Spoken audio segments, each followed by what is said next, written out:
Yeter, bitti, tamam. Hadi.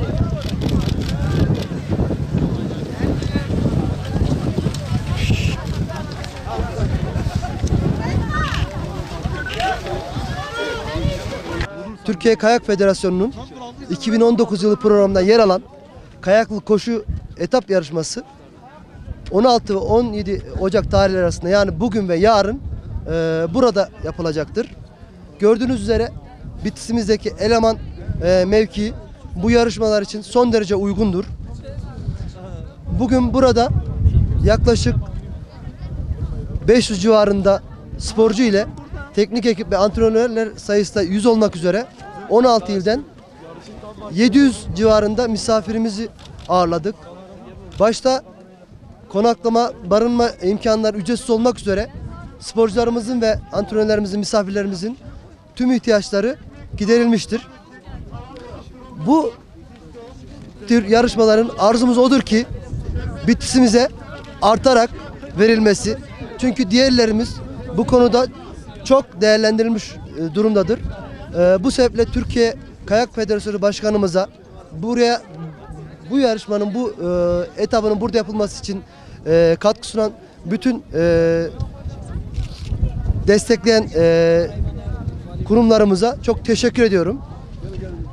Biz sporun dünyanın olumsuz etkilerinden, kötü alışkanlıklarından insanlarımıza uzak tuttuğunu bizzat müşahede biliyoruz.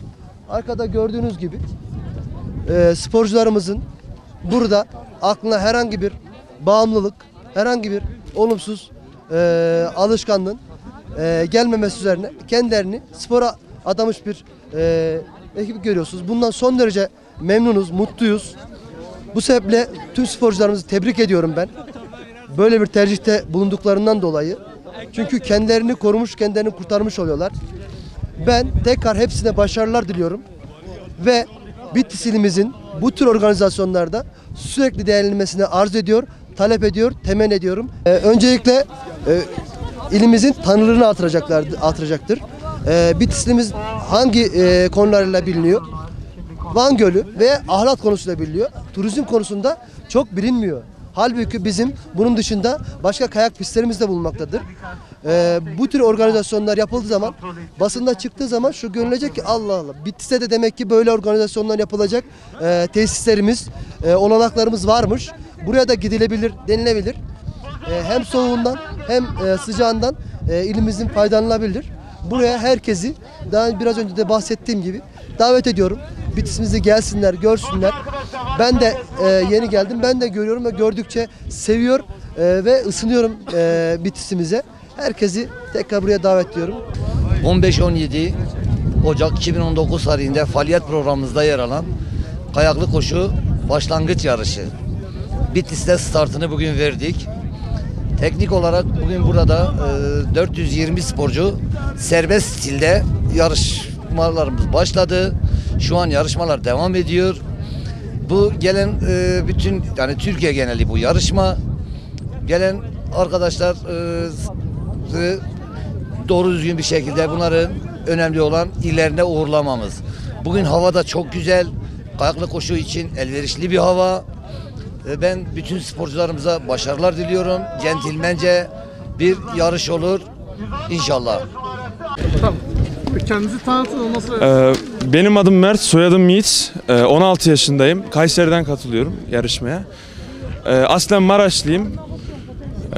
İlk tecrübem olacak burada. İnşallah güzel bir sonuç elde ederiz. Onun dışında burada Bitlis'te havalar çok soğuk. Yani Kayseri'ye göre beklediğimizden daha çok soğukla karşılaştık. Atmosfer iyi. Sorumlular gerektiğince ilgileniyor bizle. Onun dışında sorun yok. Organizasyon bence yeterli.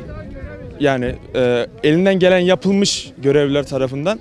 Muhammed Alihan Uykur, Kayseri'den katılıyorum, Hacılar Recesi Kulübü'ndenim. Burada Bitlis'e geldik, Kars, Erzurum gibi yarışmalara katılmıştık.